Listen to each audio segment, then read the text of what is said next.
Bienvenue à tous dans le temps mort, l'émission qui décortique l'actu NBA. Cocorico. Avec environ une douzaine de joueurs sous contrat l'année prochaine, la France continue de s'imposer comme une nation qui compte à l'échelle du basket mondial. On parle tout de même du deuxième contingent étranger en NBA. Que ce soit les stars ou les rookies prometteurs, petite revue d'effectifs au sein de la grande ligue de nos petits franchises. On démarre avec notre plus illustre représentant, le grand Rudy Gobert. Auréolé de 2 titres consécutifs de défenseur de l'année, Rudy a réalisé une saison en demi-teinte. Candidat à sa propre succession au trophée de Deep Boy, il n'est malheureusement pas parvenu à le conserver, se faisant griller la priorité par Giannis et AD. En revanche, il est enfin devenu All-Star, le 3e Français seulement à être gratifié d'un tel honneur. Au niveau statistique et impact défensif, Rudy a fait du Rudy. Un gros double-double de moyenne à base de 15 points, 13 rebonds et 2 contres. Propre. Si tout va bien au niveau individuel, c'est au niveau collectif que ça a cloché. Le Jazz n'a pas complètement répondu aux attentes. L'intégration de Mike Conley a été plus laborieuse que prévu. Rudy a eu du mal à trouver une complicité offensive avec lui, comme il pouvait en avoir une avec Rubio par le passé. On ne peut pas non plus fermer les yeux sur la fameuse affaire Gobert, initiatrice de la suspension de la saison. Sans y revenir en détail, Rudy s'est mis à dos une bonne partie de son vestiaire, dont Donovan Mitchell, le franchise player. Même si cela semble réglé officiellement, il n'est pas à exclure que l'épisode laisse des traces. L'élimination au premier tour contre Denver, alors que Utah menait 3-1, a mis en lumière le gros problème du Jazz. Mitchell est trop esselé en attaque. Coach Snyder n'implique pas assez son pivot. Peu de systèmes, voire carrément aucun, sont dessinés pour le Français qui doit souvent se contenter de passes lobées ou de quelques claquettes dunk. D'accord, Gobert est vraisemblablement trop limité dans ce secteur du jeu pour prétendre être une seconde option offensive viable d'un vrai contender. Cependant, Utah n'a pour l'instant pas la flexibilité financière pour s'attacher les services d'une autre grosse star. Dans l'état actuel des choses, pourquoi ne pas lui faire plus confiance ? Potentiellement en dernière année de contrat, le natif de Saint-Quentin joue gros. Son aventure à Salt Lake City pourrait prendre fin très prochainement. La franchise délestée de son contrat et de celui de Conley pourrait d'ailleurs choisir une toute autre direction. L'un des enjeux de cette saison réside dans la prolongation, ou non, du Français. Le prolonger, d'accord, mais à quel prix ? Au vu de ses performances et de son ancienneté, Rudy peut prétendre à un contrat dit Supermax. Connaissant ses agents, il y a peu de chances qu'il refuse une telle opportunité. Quitte à faire un effort salarial, autant signer chez un vrai contender. La question se pose et vous a vivement fait réagir. Si Gobert compte rester au Jazz, comme il en a souvent exprimé le souhait, et décrocher un contrat max, il doit prouver encore une fois qu'il est capable de faire passer un cap à l'équipe. Mais peut-il le faire ? Le Jazz lui fait-il encore pleinement confiance ? Ceci est une autre histoire. Bon, on commence à bien le connaître, mais de saison en saison, Evan Fournier continue de nous impressionner. Sur le plan individuel comme collectif, l'exercice 2019-2020 est certainement son plus abouti. À 27 ans, le natif de Charenton est dans la forme de sa vie. Il n'a plus rien à prouver à personne, français comme américain. Également en fin de contrat, l'arrière est lui aussi dans une année charnière de sa carrière. On doit s'attendre à des stats dans ses standards à base de 17 points, 3 rebonds et 3 passes. Peut-être meilleur même. Vous êtes d'ailleurs beaucoup à penser qu'il va tout déchirer. La vraie problématique se trouve du côté de son avenir. Doit-il continuer à Orlando avec ce rôle de deuxième option sans avoir la possibilité de gagner un titre à court et moyen terme ? Ou doit-il rejoindre un contender, accepter un rôle moindre, peut-être de 6e homme de luxe et fatalement moins d'argent ? Cette dernière option pourrait d'ailleurs motiver le front office floridien à l'échanger d'ici la trade deadline, histoire de ne pas le perdre sans rien en retour. Le problème au Magic, c'est que l'équipe dans l'état actuel des choses a atteint son plafond, le ventre mou de sa conférence. Vraiment le pire spot pour une franchise. Pas assez fort pour gagner, mais trop pour récupérer de bons tours de draft et se renforcer. À Orlando, Evan est très responsabilisé dans le jeu. La preuve, c'est à lui qu'on confie le ballon lors du money time. Ses précieuses dernières possessions qui décident du sort d'un match. Mais Fournier est un peu pénalisé par le basket pratiqué par son équipe. Un basket assez lent, axé autour d'un pivot dominant techniquement, mais pas vraiment athlétique.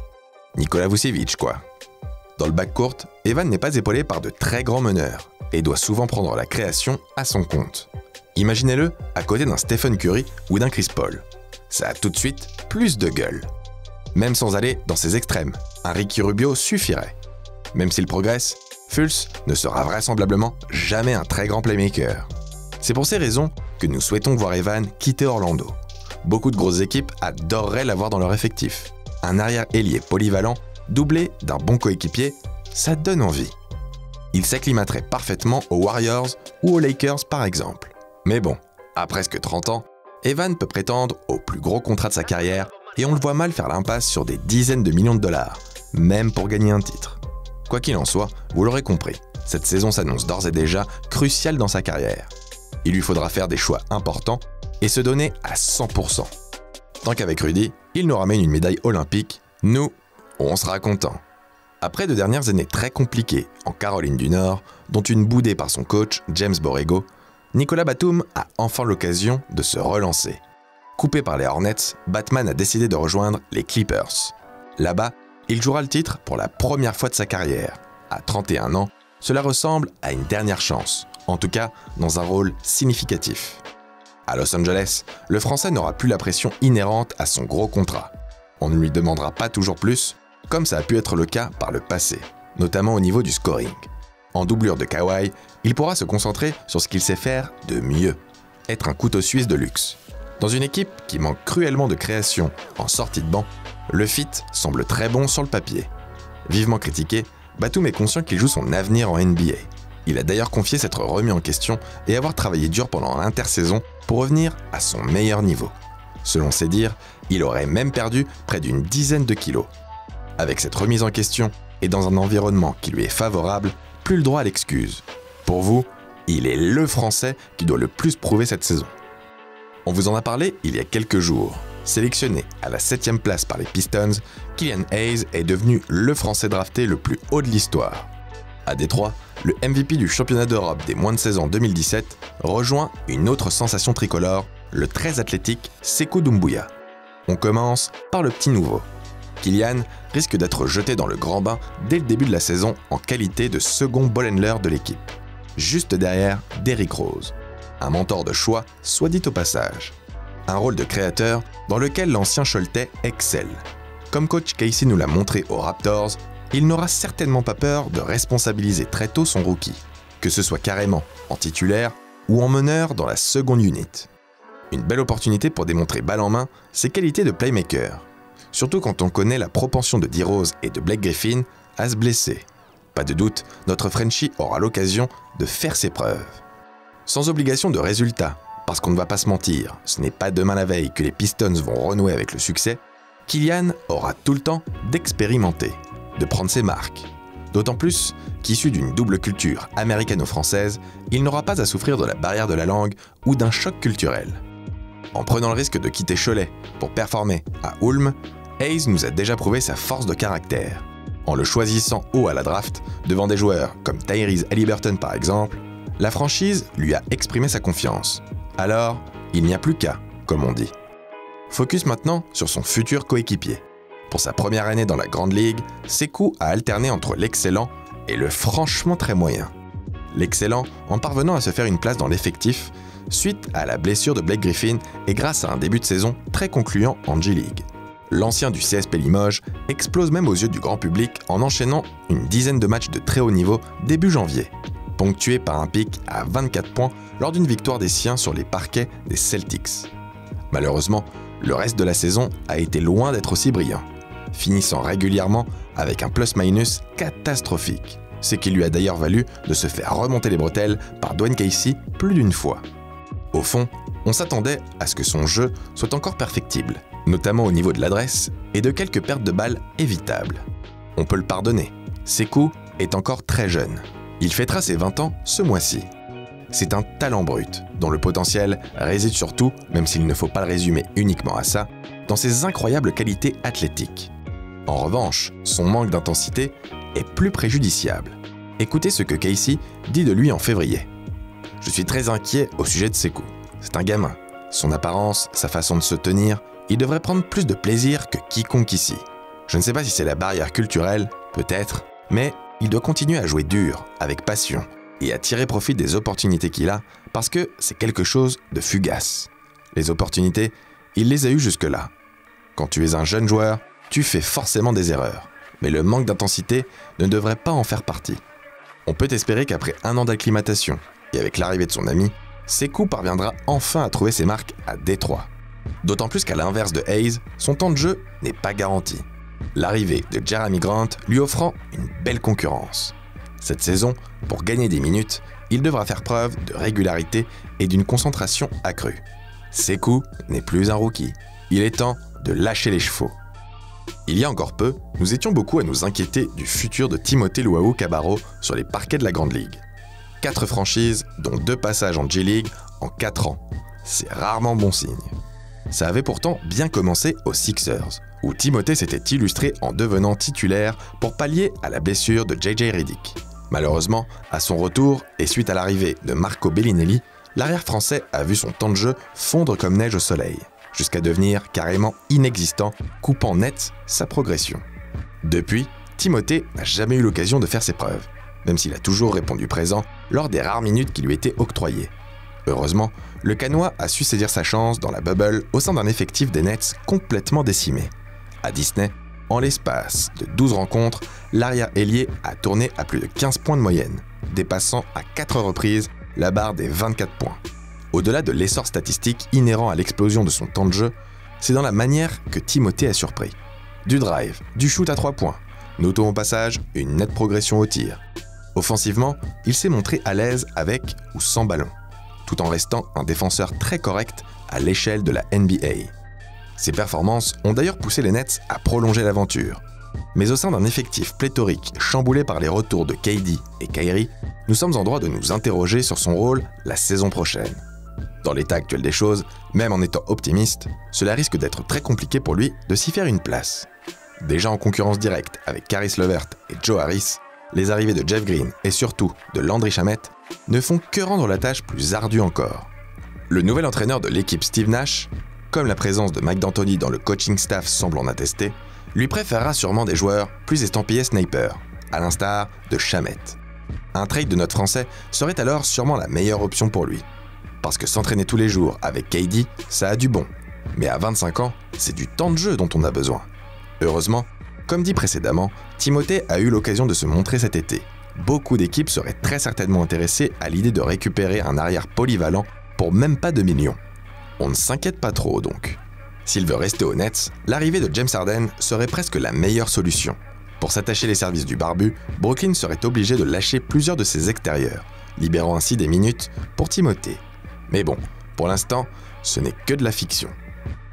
Frank Ntilikina est un cas épineux sur bien des points. Depuis son arrivée en NBA il y a 3 ans, l'ancien numéro 8 de draft galère. La voie royale attendue pour le French Prince n'est pas celle escomptée. Vous êtes beaucoup d'ailleurs à attendre son réveil. Évidemment, le marasme new-yorkais permet de relativiser ses débuts ô combien timides. Mais voilà, Frank a déjà 3 saisons NBA dans les jambes et ne peut plus se cacher derrière son inexpérience. Catalogué gros défenseur, l'ancien Strasbourgeois est surtout critiqué par son manque d'apport offensif. Déjà l'année dernière, il lui était reproché de ne pas être assez agressif, de refuser des tirs, de ne pas provoquer assez de fautes, d'être trop européen. Dans les faits, on peut blâmer les journalistes new-yorkais pour beaucoup de choses, mais ils n'ont pas vraiment tort. La saison dernière, Frank a tenté moins de tirs que lors de son année rookie. Ses pourcentages, même pas 40% au tir et à peine 32% à 3 points, le pénalisent d'autant plus. On sait pourtant qu'il peut rentrer des paniers. Demandez à Kemba Walker ou au Lituanien. Malgré son côté gros bosseur et de rares fulgurances, Ntilikina manque de consistance, d'instinct de tueur. On peut alors penser que la signature Onyx d'un coach comme Thibodeau pourrait être une bonne chose pour lui. Alors, oui et non. Oui, parce que Tibbs apprécie les profils ultra défensifs, très athlétiques, soldats qui obéissent aux ordres, sans faire de vagues. Et non, parce qu'il privilégie une rotation très serrée et est capable de mettre un joueur sur la touche toute la saison s'il le prend en grippe. Souvenez-vous de ces Bulls, Noah, Rose, Butler. Ces types étaient morts de faim. Pour jouer, Frank devra s'en inspirer. D'après ses récentes déclarations, Thibodeau veut instaurer une défense de fer avec peu de pertes de balles. Pour l'instant, c'est plutôt bon signe pour Frank, qui malgré tout reste un joueur très intelligent.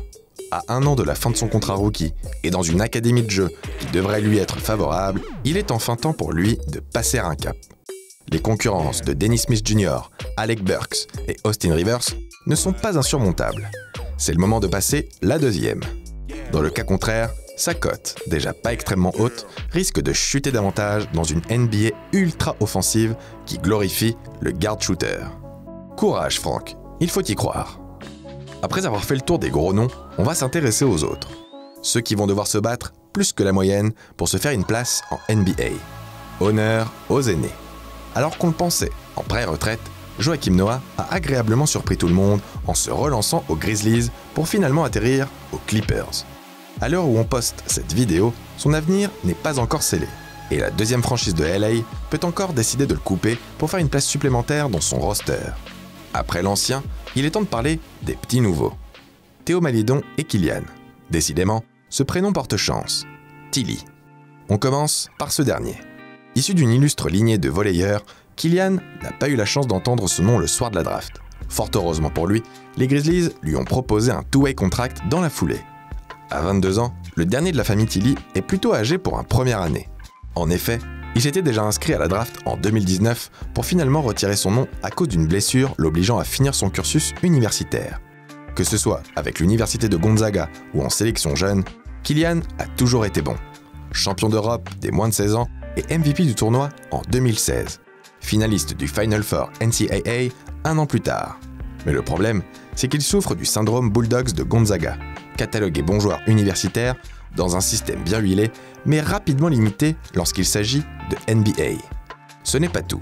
Dans sa jeune carrière, le Parisien s'est déjà blessé beaucoup de fois. C'est d'ailleurs sûrement pour ça qu'il n'a pas été drafté. Memphis est déjà assez bien pourvu sur les postes d'intérieur. Il devra donc passer par de la G-League tout en profitant du mentorat de Valanciunas à l'entraînement. Un bon compromis. Son contrat étant non garanti, il est possible qu'il soit coupé au cours de la saison. Quoi qu'il arrive, le talent est là. L'objectif pour lui est avant tout de ne pas se blesser. Dans ce cas, alors peut-être qu'il aura sa chance. Comme on vous en a récemment parlé dans le précédent temps mort, Théo Maledon a vu sa cote dégringoler lors de ces derniers mois. La faute à un temps de jeu trop limité. Arrivé à OKC dans le trade d'Orford, la franchise de l'Oklahoma apparaît comme le lieu idéal pour se développer. Sans obligation de résultat dans une équipe en pleine reconstruction, le Normand aura vraisemblablement du temps de jeu. Avec l'expérience du haut niveau acquise à Lasvel, Maledon ne devrait pas souffrir de complexe d'infériorité, même plus. Avec Shai Gilgeous-Alexander, il peut potentiellement former un duo de gardes redoutable offensivement. Grand, rapide, doté d'un bon QI basket et d'un shoot assez propre. Il peut s'avérer être le style signé Sam Presti. À la base, Maledon ne devait normalement pas être le seul Français à OKC.